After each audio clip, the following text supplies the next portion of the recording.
분명 저는 지금 어떤 고통을 비하하거나 그게 고통스럽지 않다라고 말하는 게 아니고요. 모든 고통은 우리가 그 시간을 지날 때는 견딜 수 없는 것처럼 느껴집니다. 모든 고통이 그렇습니다. 내가 견딜 만한 고통이라는 건 세상에 사실 존재하지 않습니다. 고통은 다 힘겨워요. 고통은 다 포기하고 싶고요. 고통은 우리로 하여금 모든 걸 다 내려놓고 싶게 만들어요. 그런데 과연 그런 고통을 겪은 게 우리뿐만이었을까요? 사실 인류 역사를 보면요. 지금 이 순간도 그렇고요. 모든 사람들은 자신만의 고통 가운데 있어요. 모든 사람들은 그 고통의 순간을 다 지나고 있습니다. 물론 이 말이 그렇다고 그렇게 공감이 되거나 위로가 되진 않겠죠. 그래요. 모든 사람은 다 고통이니 나도 괜찮다고요? 아니요. 절대 그렇지 않습니다. 하지만 우리가 고통스러운 이 상황에 있을 때 분명한 한 가지 사실은 하나님이 그 고통을 해결하기 원하신다는 거예요. 하나님은 그 고통 가운데 찾아오세요. 분명히 찾아오세요. 내가 느껴지지 않더라도요. 하나님은 분명히 찾아오십니다. 하나님이 이 고통 속에 찾아왔는지, 지금 이 고통 속에 나와 함께하고 있는지 어떻게 알 수 있냐고요? 우리는 지금 느낌으로는 알 수 없어요. 그런데 느낌보다 더 중요한 거는 역사적 사실이죠. 느낌은 그냥 내 느낌일 수도 있고요. 때로는 내 느낌은 그래서 맞을 수도 있고 틀릴 수도 있어요. 근데 역사 속에서 어느 한 사건이 일어났다면 그건 내 느낌과 상관없이 분명한 사실이죠. 그래서 하나님은 우리의 고통 가운데 내가 너희와 함께하고 내가 그 고통에 찾아왔다라는 걸 알려주기 위해서 그분은 2000년 전 직접 세상에 내려오셨어요. 예수님의 삶을 보세요. 그분은 고통스러워하는 사람들을 항상 찾아가셨습니다.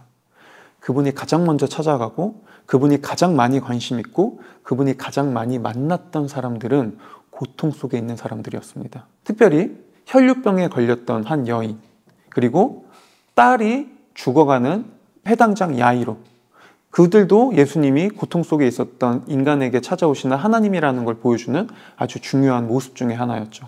자, 그렇다면 우리는 오늘날 여전히 하나님이 우리의 고통 속에서도 찾아오고 있고 여전히 함께하고 있구나라는 사실을 알 수 있습니다. 왜요? 그분이 인간이 돼서 고통 속에 있는 사람들을 만났으니까요. 그분은 여전히 고통 속에 있는 사람들에게 관심이 있고 우리와 함께하고 계실 거예요. 그리고 우리는 또 한 가지를 생각해 볼 수 있습니다. 그럼 하나님은 이 고통 속에 있는 우리에게 뭐라고 말씀하고 계실까요? 그 고통을 어떻게 다루기를 원하실까요? 적어도 예수님이 고통 속에 있는 사람들을 대하는 방식을 보면은 우리가 그토록 원하는 것처럼, 때로는 우리가 바라는 것처럼 마치 손가락 하나로 튕기면서 자, 이제 너의 고통은 다 사라졌다. 이제 너에게 아무런 문제도 없다. 라고 그렇게 고통을 잠깐 없애는 게 예수님의 해결 방책은 아니었다는 걸 알 수 있어요. 예수님은 오히려 고통 속에 있는 우리에게요. 단순히 지금 하나의 고통만 해결해 주는 것이 아니라 그 고통의 길이 있고 그 고통에서 영원히 벗어날 해답이 어디에 있는지를 가르쳐 주고 싶었어요. 왜냐하면 예수님이 우리의 지금 고통 당장 해결해 주지 못하실까요? 해결해 주실 수 있죠. 그런데 그 고통 없어지면요? 그 다음에 고통이 안 찾아오나요?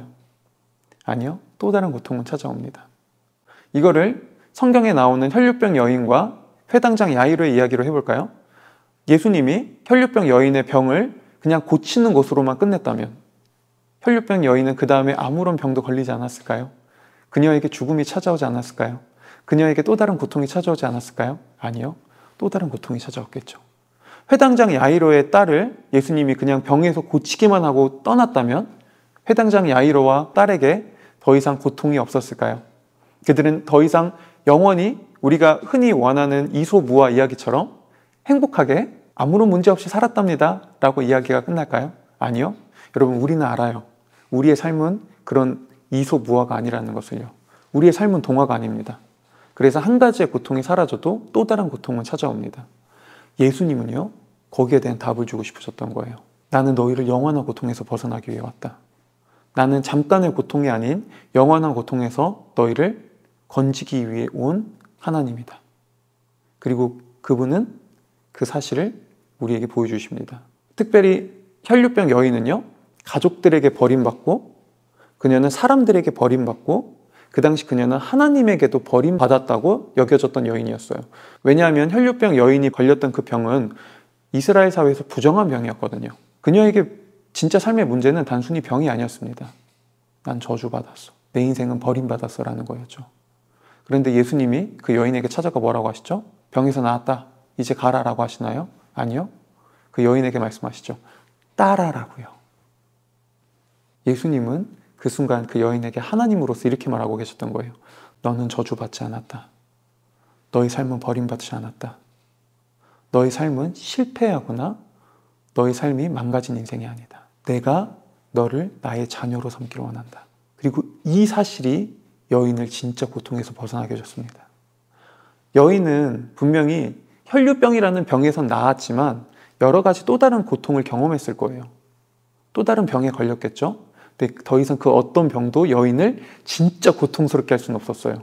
왜냐하면 여인은 저주에서 벗어났거든요. 여인은 자신의 삶을 다르게 바라보기 시작했거든요. 여인은 더 이상 고통스러운 인생이 아니라 그 너머에 있는 소망을 바라볼 수 있었거든요. 이건 회당장 야이로도 마찬가지였어요. 예수님은 회당장 야이로의 딸을 병에서 고쳐준 게 아니라 죽음에서 살리시죠. 왜냐하면 그에게 이렇게 말씀하고 있었던 거거든요. 나는 죽음 너머에 있는 또 다른 세상을 너에게 주기 위해 왔다. 오직 나에게 이 모든 고통에서 벗어날 그 길이 있다. 그리고 그날은 언젠가 반드시 온다. 나만이 너희에게 그것을 줄 수 있다라고요. 오늘날 고통 속에 있는 우리에게 예수님은 동일하게 말씀하십니다. 고통은 힘들다. 참을 수 없을 것처럼 여겨질 것이다. 포기하고 싶을 것이다. 그것을 지금 너희에게 잠깐 허락한 내가 너무나 부당하고 억압적으로 보일 수도 있을 것이다. 그래, 나는 그 모든 것들을 안다. 그런데 나는 그 모든 것들을 해결할 수 있는 길도 안다. 오직 그걸 나만이 할 수 있다. 그리고 그날은 반드시 온다라고요. 이 소망이 있을 때 우리는 고통을 견딜 수 있습니다. 이 소망이 있을 때 우리는 고통도 인내하고 감내할 뿐 아니라 그래, 이것 안에 분명히 어떤 뜻이 있을 거야 라고 더 큰 꿈을 발견할 수 있죠.